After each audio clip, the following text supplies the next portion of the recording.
విశ్వరూప సందర్శన యోగంలోని మనము 37 నుండి 40 శ్లోకాల వరకు ఉచ్చారణ చేసుకుందాము. ముందుగా అర్జున ఉవాచలోని 37వ శ్లోకం. కస్మాచ్చ తేన నమేరస్మహాత్మన్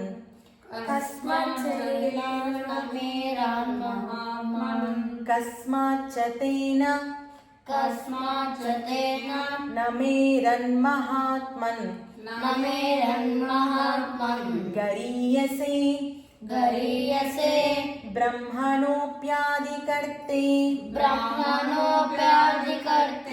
అనంత దేవేశ జగన్నివాస త్వమక్షరం సదసత్తత్పరం యత్ త్వమక్షరం సదసత్తత్పరం యత్ కస్మాచ్చ తేన నమేరన్మహాత్మన్ గరీయసే బ్రహ్మణోప్యాదికర్తే అనంత దేవేశ జగన్నివాస త్వమక్షరం సదసత్తత్పరం యత్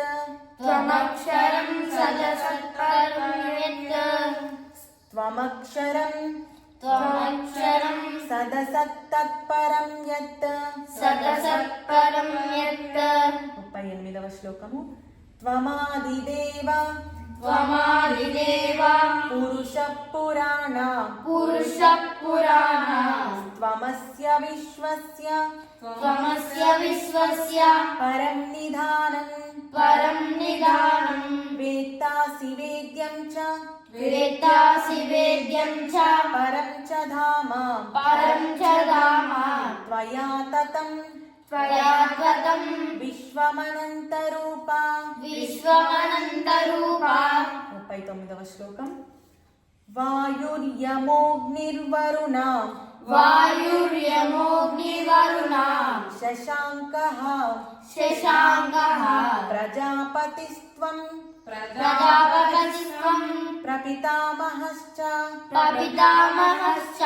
నమో నమస్తేస్తు సహస్రకృత్వః పునశ్చ భూయోపి నమో నమస్తే వాయుర్యమోగ్నిర్వరుణ శశాంకః ప్రజాపతిస్త్వం ప్రపితామహశ్చ నమో నమోస్తేస్తు సహస్రకృత్వః పునశ్చ భూయోపి నమో నమస్తే 40వ శ్లోకం. నమః పురస్తాతత పృష్ఠతస్తే నమోస్తుతే సర్వత ఏవ సర్వ అనంత వీర్య మిత విక్రమస్త్వం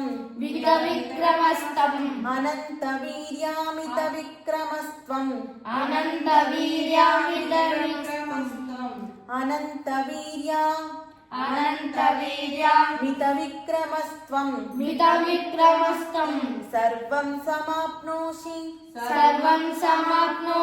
తతోసి సర్వః నమః పురస్తాతత పృష్ఠతస్తే నమోస్తు తే సర్వత ఏవ సర్వ అనంత వీర్య మిత విక్రమస్త్వం సర్వం సమాప్నోషి తతోసి సర్వః. ఈ శ్లోకాలలో అర్జునుడు తన భక్తిని మొత్తము కూడా వ్యక్తపరుస్తున్నాడనమాట. సమస్తానికి కూడా ఆధారము నీవు, ఆ బ్రహ్మకి కూడా ఆధారము నీవు కాబట్టి అందరూ కూడా నీకు నమస్కరించాలి అనేది చెబుతూ, అలాగే అనంతరూపమైన ఓ కృష్ణ ఆదిదేవుడవు నువ్వు, అంటే అన్నిటికీ కూడా మూలము నువ్వే, ఆది పురుషులవి నువ్వే, సర్వోత్తమమైన స్థానములో నువ్వు ఉన్నావు, ఈ ప్రపంచమంతా కూడా వ్యాపించబడి ఉన్నావు. వాయువు, యముడు, అగ్ని, వరుణదేవుడు, చంద్రుడు, బ్రహ్మదేవుడికి తండ్రివి కూడా మీరే అయి ఉన్నారు. అందుకని మీకు వేల వేల నమస్కారాలు, అన్ని వైపుల నుంచి నమస్కారాలు అని చెప్పి తన సంపూర్ణ భక్తిని అర్జునుడు ఈ శ్లోకాలలో వర్ణిస్తున్నాడు. ఇది ఈరోజు శ్లోకాలు మరియు వాటి భావాలు. జై శ్రీకృష్ణ.